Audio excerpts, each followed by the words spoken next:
You have everything that a throne made of gold and starlight, a husband who commands thunder, a palace that floats above the clouds of a world that worships your name, and none of it is yours. Not really. The throne is a cage, the husband is a stranger, and the worship, the prayers, the offerings, the incense smoke rising from 1,000 temples, that is just noise. The sound of people asking you to fix the very thing that broke you. This is the miserable life of the queen of the gods. Before you were a queen, you were cargo. You were born into the oldest family in creation, children of titans, gods in your blood, eternity in your bones. But none of that mattered to your father, Cronus. He had heard the prophecy. One of his own would overthrow him. So he did what frightened rulers always do. He eliminated the threat before it could speak. You were swallowed whole. Not killed, not exiled. Swallowed, held inside the gut of a god who feared you before you could even understand what fear was. In the darkness, you had no throne, no name, no prayers rising in your honor. You had nothing but the sound of your own existence, and the knowledge that the person who was supposed to protect you chose his own comfort over your life. Remember that feeling. You'll spend the rest of eternity recreating it. When Zeus finally cut you free, the world was bright and loud and overwhelming. You did not ask to be rescued. You did not choose your liberator. Zeus arrived as a hero, sword raised, prophecy fulfilled, the great champion of the Olympians. And you were grateful, in the way that prisoners are grateful to anyone who opens a door, regardless of what waits outside. You stepped into the light. You thought it was freedom. IT was just a different kind of dark. Zeus wanted you. That was the whole story. As far as the world was concerned, he pursued you. He transformed himself into an injured cuckoo bird, small, trembling, appearing helpless in the cold. And you, because something you had not yet learned to stop caring, held it to your chest to warm it. That was a trap. You were raised to be compassionate. You were punished for being compassionate. And then, millennia later, they told that story as a romance. You agreed to marry him. What else were you going to do? He was a king. You were the goddess of marriage. The symbolism was too clean. The universe had already written the script. You said yes. The heavens celebrated. The mortals built you temples, and no one asked if you were happy. On the day of your wedding, the earth produced golden apple trees in your honor. The Hesperides sang. Olympus gleamed. You stood at the altar and felt nothing but the specific coldness of a decision you could not unmake. The crown of heaven settled onto your head, and it was heavier than anything you had ever carried. Heavier than your years inside your father's stomach. Heavier than grief. Heavier than silence. Because now you understood your function. You were not a wife. You were an institution. A symbol of cosmic order. Marriage itself wore your face. Every vow spoken by every mortal on every corner of the earth was, in some spiritual sense, sworn to you. You were responsible for all of it, including the ones that failed. It didn't take long. You were still learning the throne room, the way the marble never warmed, no matter how long you sat on it. When the whisper started, a nymph, a mortal girl, a name you were not supposed to know. Zeus was not discreet. He didn't need to be. He was a king. You felt it the way you feel a change in weather. The prayers shifted. A mortal woman somewhere was praying to conceive a child that was not her husband's. A nymph was laughing in a forest where your husband had recently walked.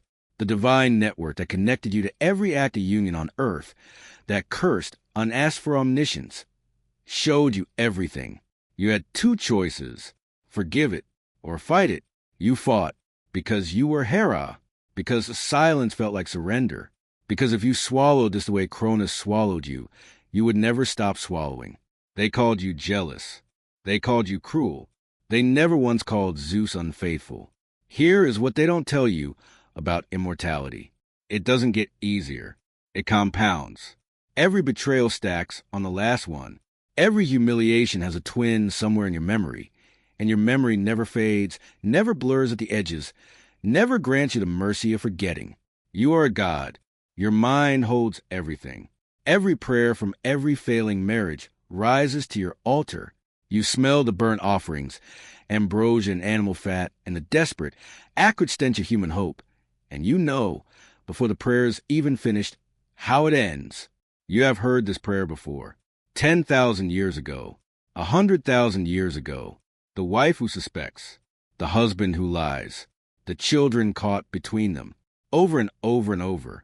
And you, the Queen of Heaven, patron of sacred bonds, must receive these prayers with grace and wisdom while your own husband is, at this very moment, disguised as something mortal somewhere below, making another mistake that will generate another prayer, that will rise to your altar, that will smell like smoke and sorrow.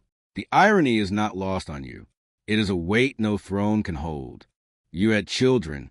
Some of them you loved completely. Hephaestus, your son, cast from Olympus for his ugliness, or perhaps because Zeus refused to claim him, or perhaps because you yourself threw him from the mountain in a moment of rage you have never forgiven yourself for. The stories disagree. You remember it differently every time. That is the worst part. Ares, god of war, your boy who fought, who bled, who was mocked by the other god for his brutality, while Zeus's other children, the clean, golden ones, the ones born from infidelities and transformations, received hymns and hero worship.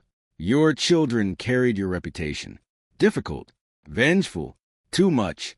They were just children who grew up watching their mother be humiliated and their father be celebrated for the same behavior. You raised warriors because you were at war. Nobody wrote that part down. You tried. Understand that. You went to extraordinary lengths, some of them catastrophic, yes, some of them unforgivable, yes, but you try to reclaim something. Dignity, control, the basic acknowledgement that what was being done to you was wrong. Heracles, Io, Semele, Callisto, you targeted the women. History made sure to record that part with precision. What history edited out was the alternative, that the man who wronged them also wronged you, and the man faced no consequences. And you had no mechanism to reach the man, because the man was the sky itself. You became the villain of stories you were the victim of. The gods called it justice.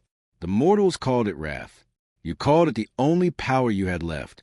There are hours, stretches of divine non-time in the endless night of Olympus, when the prayers stop and the palace is quiet and you sit on that cold marble throne alone. The gold doesn't glow at night. It just sits there, heavy, permanent, yours.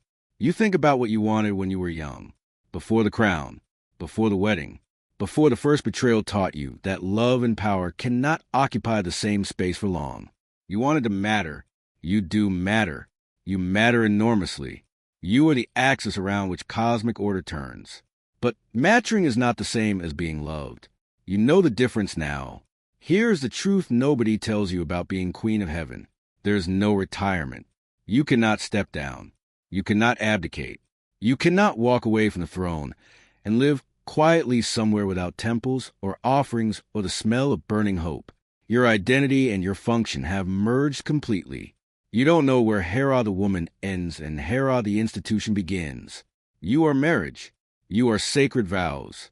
You are the cosmic law that says commitment must mean something. And you are trapped inside that law forever. The mortals die. Their empires fall. New ones rise. New languages invent new words for the same old human heartbreak. They forget your name, change your name, replace your name, and still they build altars to the idea of you, to the concept you represent. You cannot be freed by forgetting. You are too fundamental for that. Eons pass the way they always do, slowly when you're suffering, imperceptibly when you're numb. Zeus is still Zeus. The infidelities are mathematical now, predictable as seasons. You stopped counting the names. You started counting the centuries instead. The golden age ends. The heroes die. The great stories wind down. Olympus grows quieter.